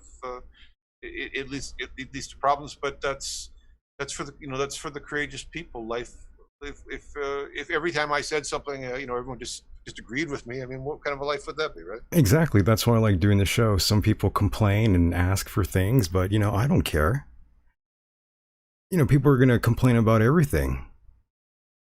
Given too much rope, people will complain at the expense of doing the things in life that are worthwhile. And so, criticism has its place. I think though that there are some reasons to feel, and in the mass culture now, there's a reason to feel that we must do something. We like in the male community, we must lock down, we must vaccinate, we must mask up. People are feeling really compelled that we shouldn't be dilly-dallying with these choices. And in my own work, I feel the same way, that if I feel I can do something that will, in the long term, be positive, I should do it sooner. And if I have an urge to just break something and not make something better, I need to ease off on that. I can't make or break the president's reputation. No president has ever left office because I criticized them. Right. You know what I'm saying? That's funny. Well, I mean, if people don't like it, they don't have to listen. If we care, we'll do the dirty part as well as the fun part. Right, John. If they don't like it, they don't have to listen. It's just that simple. And by the way, as well. Oh, that's right. And by the way, you mentioned hydroxychloroquine, by the way, and I have to say, a doctor out here was speaking actually very positively about it, saying it was treating a lot of people, making lots of people recover out here in my area of all Central California, where we have seen a very deadly spike out here. People are talking about a second wave, but we're barely getting the first wave out here, John. And a doctor out here, he's been talking very highly of the drug. Hydroxychloroquine. There are local clinics and local practitioners in different regions of the states who have talked about and worked with it. And there's been some success. Place as well, given its long-time treatment for malaria. The federal government has stockpiled, I think, $63 million worth of it, or 63 million doses or something. So it's been a commodity in the medical world for a considerable amount of time. But how we determine national policies is a whole layer of questions. And so it may be something that will continue to find favor as long as they continue to produce it and allow it in the U.S. that the doctors will continue to prescribe it. That may be the case. Yeah, in terms of how national policies are formed, that's a whole other level of decision making. America has provided a CDC and a National Institutes of Health. They provided they even had panels and things organized under the Obama administration around pandemics, and the George W. Bush administration. They had pandemic infrastructure in place, and so I think we have to be willing to look at that as well. If hydroxychloroquine doesn't make it to national policy, there's going to be 10 other candidates. I mean, it's not like they're not going to find something. So I think it's just been a little bit too much hype, a little bit too much excitement, because of the president's powers as a pitchman. Those Goya beans are selling off the shelves because they know that the president of Goya loves President Trump, and that hydroxychloroquine got a lot of leverage from the president's endorsement from the pulpit. I mean, that was the president of the United States saying, "Go get that hydroxychloroquine." It wasn't Donald Trump. So these things exist. I'm not persuaded. I'm not even necessarily persuaded. I'm so cynical. I'm not even necessarily persuaded that there's a vaccine. That there's a molecular. There might not. Solution. I don't think we're going to find one. But yes, hydroxychloroquine and azithromycin is also working pretty good. The Z-Pak. But yes, it doesn't work for everyone. But what I'm trying to say is, out here in my area, it's been working pretty good, according to a doctor. Well, again, if that's a good doctor, through his care and supervision, is able to guide his patients to success, it's not for me to say anything. That particular treatment has a reputation for creating heart problems, so someone will have to assume liability for that as well. But in terms of forming national policies, it's a whole other game, and I think we've been too quick to put down the potential for good science on this, and just a little too inhibited overall. The climate has been a little too unscientific to expect a good result. What can I say? It's a popular topic. I wasn't sold on it. Should the president be pitching products from the podium when he's the president? Probably not. That's a whole question to itself too. Yeah, probably not.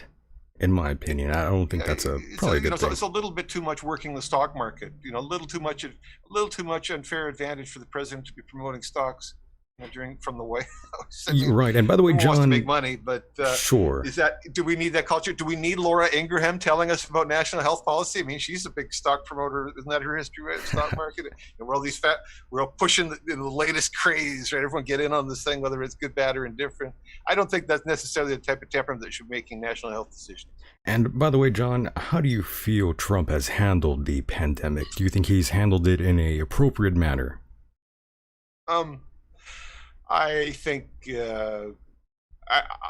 I think from the most practical perspective that we're in a situation where we have a failed response, but at the same time we don't have the blueprint for the correct response either, because nobody knows how to actually solve this problem. Right. But it can be said, fairness, just objectively, the numbers say presently we have a failed response. And did the president sincerely try to do his best? I think that he, in his heart, he maybe cares about people, but I think he's part of the culture that saw the head of the Senate Intelligence Committee betting on the stock market while he was telling people that there was no pandemic. You remember that? I remember that. He was calling it a hoax, basically.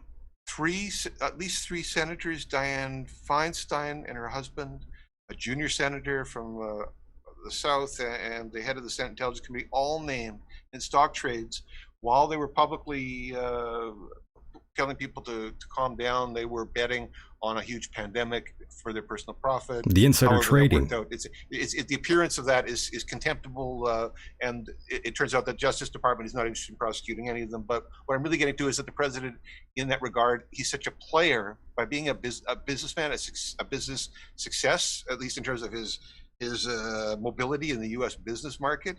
This guy's had every opportunity in the world, right? I mean, properties in Las Vegas and New York, this is crazy. In terms of the mobility, he is also, he's part of that pitchman culture, which is which can be a very, very dangerous and destructive thing. It's having a business, having one of the most famous capitalists in the world running the country may or may not be the best thing for America. One of the big arguments in the last 2 years of campaigning has been that Bernie Sanders' socialism and his communism, or whatever people want to call it, that was just too different from expectations. But here we have a big business player and a celebrated business player with his own TV show where he fired people. I mean, he's a celebrated boss, and I don't see a lot of boss action. I've worked in the Fortune 500. I've worked in ISO 9000 environments, and I assure you, crisis response didn't necessarily look a lot like a lot of this. I'm afraid it's just by circumstances. There's too much politics. There's too much vested interest. The medical industry already has its own problems. As to who gets the exclusive on the vaccine. You see all that fighting in the boardrooms. Everyone wants the exclusive profiting off the crisis. That's the That's where sad people's part. minds are, and this kind of thinking is where the problem is. This is the psychology of the times. In other words, the president is a product of these times as much as he's a leadership figure in his own right, but he's a product of the time. So this is the guy who showed the world how to eat pizza backwards. And when I asked that question, has Trump handled the pandemic in a appropriate manner? Logically, I have to say I'm not even sure anyone could really handle a pandemic, especially a president of all people, as they are at times clueless. I must say Trump followed the World Health Organization, and they had things wrong. But that was early on in the game. Add Dr. Fauci to that list. And I don't dislike or have any hate in my heart for any of these people. I have no hate in my heart for anyone, for the record. Many mistakes were made, and I'll be diaphanously clear, most people, they were wrong. The quote-unquote experts had it wrong early in the game as well. Yeah, there were a lot of people were wrong. Failed forecasts that arose through this, and this was supposed to be, at least my understanding was, that these were the instruments of America. This is all that tax money and all those research dollars and hours that had gone into creating these positions. These answers that people were giving were supposed to represent the best of the best. This was supposed to be, I think there was a lot of expectation that this is going to be a winning campaign. Yeah, I don't see any winning anywhere. I think China won, personally speaking. It's hardship all around. It's hurting all around. This president could lose November just because of this disastrous year. So he's at risk. We're all at risk in different ways. There's a very little sense of control, and some of the psychology of what we're seeing in terms of unleashing federal troops and such speaks to attempts to create a feeling of security in a very unsecure time. A very insecure time. And in terms of COVID-19, where exactly do you stand with that, John? Do you believe this was bioengineered? I believe that the depth and complexity of the bioengineering defense research in North America, Europe, and other places is so intense that it creates the risk of accidental release of contaminants. That's just like if you had your OSHA checklist for safety on a site like that, and all the different things you'd have to watch out for. Well, that's one of them. It creates the risk just by doing it. So I think it's part of this is a call to review our standing on this kind of research. One of my limited understandings about what's going on is that research that was not lawful to conduct in the United States related to biohazard materials was conducted outside of the country. So that the United States is a stakeholder in a variety of labs, including the Wuhan lab, which was a major controversy that Fauci and Obama moved money to the lab, and et cetera, et cetera. This notion that the U.S. is a stakeholder in a number of labs, biowarfare, chemical labs, and in part it relates to the fact that this research was banned domestically, and possibly one of the reasons it was banned domestically, it was considered too much of a danger to the population. Exactly. And so I say that the people who want to investigate or put pressure to investigate, to get inspectors general back out to places like Fort Detrick and other sites when there's these concerns, I don't think those are irrational calls. This is a time for troubleshooters and auditors to step in. Is a time to make sense out of what is going on, because there's this perception of loss of control relates to people's trust or belief in their own government. And if the perception of the majority is that the society is the instruments of control and the structures of control are no longer working, then it will lead to a form of anarchy and civil violence next level. And so this is a very telling time. If an enemy has attacked the United States through this crisis, it was to compel the population to turn against their own government.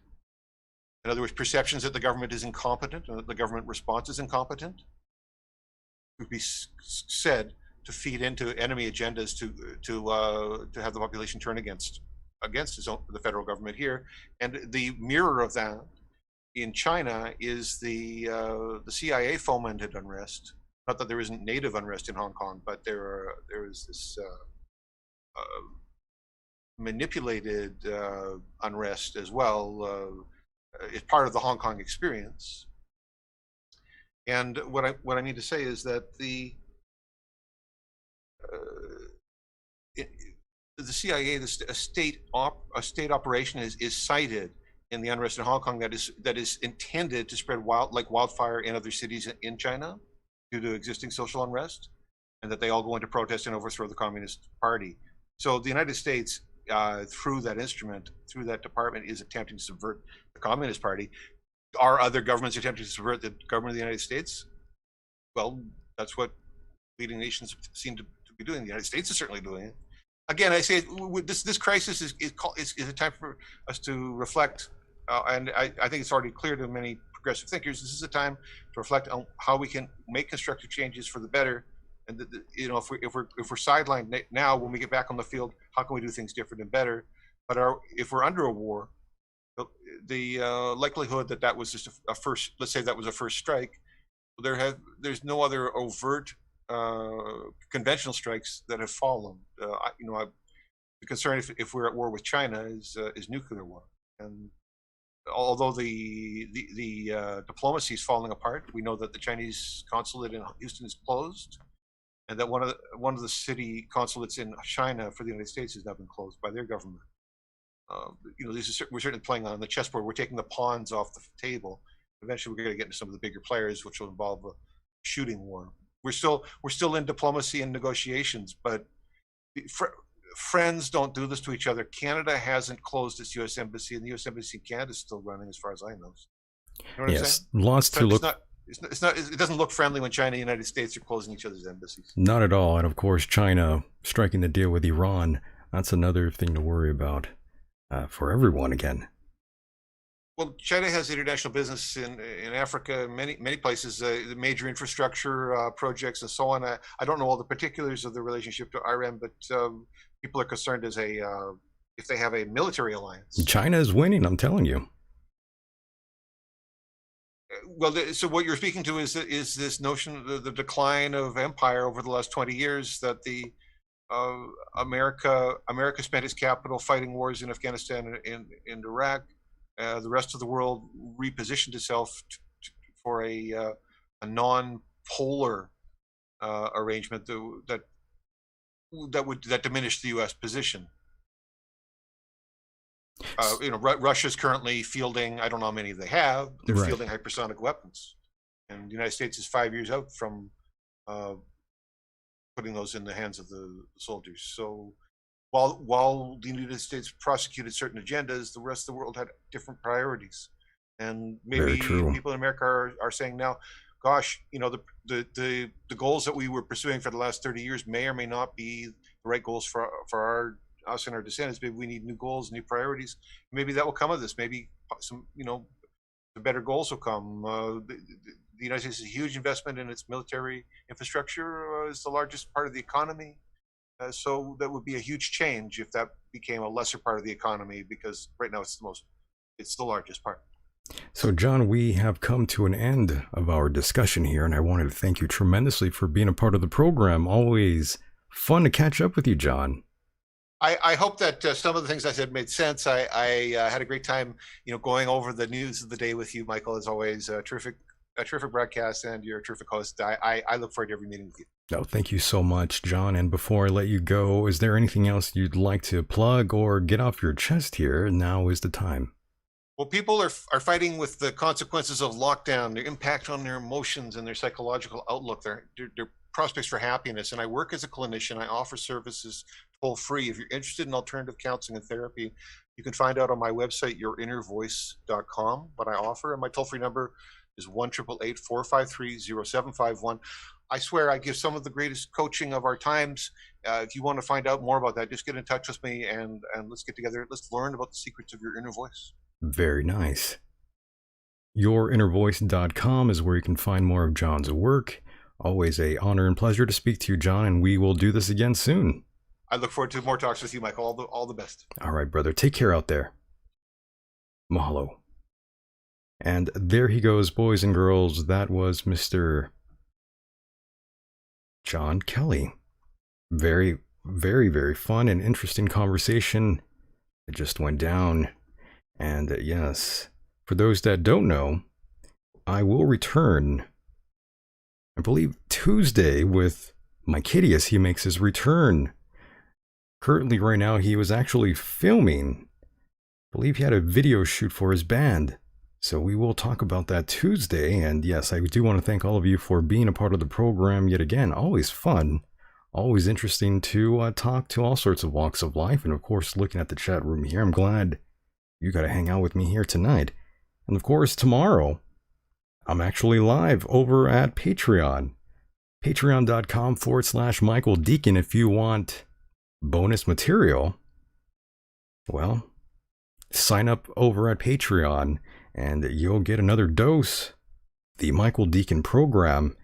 And yes, tomorrow's episode will be quite controversial, as they usually are here. And I want to thank you once again for being a part of the program. You are a part of the program, by the way. You at home listening, no matter if you listen to this live or on iTunes, Stitcher, or Castbox, you are very much a part of the show, just like I am. You are essential, no doubt. Again, patreon.com/Michael Decon. Please subscribe to the YouTube channel if you haven't already. And yes, download the podcast rendition of the show on iTunes, Stitcher, Castbox, Spotify, and I believe there's one more. But of course, international listeners out there, thank you so much for your support. Canada, Germany, the UK, Australia, Norway, Brazil, and Sweden. Lots of amazing folks out there that listen to this program. Thank you for all the love and support that comes from Sweden. Very nice. 100 days to go. Or is it 99, depending on where you are? The next election is around the corner, boys and girls. Who are you going to vote for? Who will you vote for? Who will you not vote for? I'm not voting for Joe Biden, that's for sure. You can, though, if that's what you want. Once again, I do hope the very best for all of you out there. And of course, there's nothing more frightening than reality. I hope you will. And with that said, the world is a mysterious place, and life itself is a mystery. Until next time, mahalo.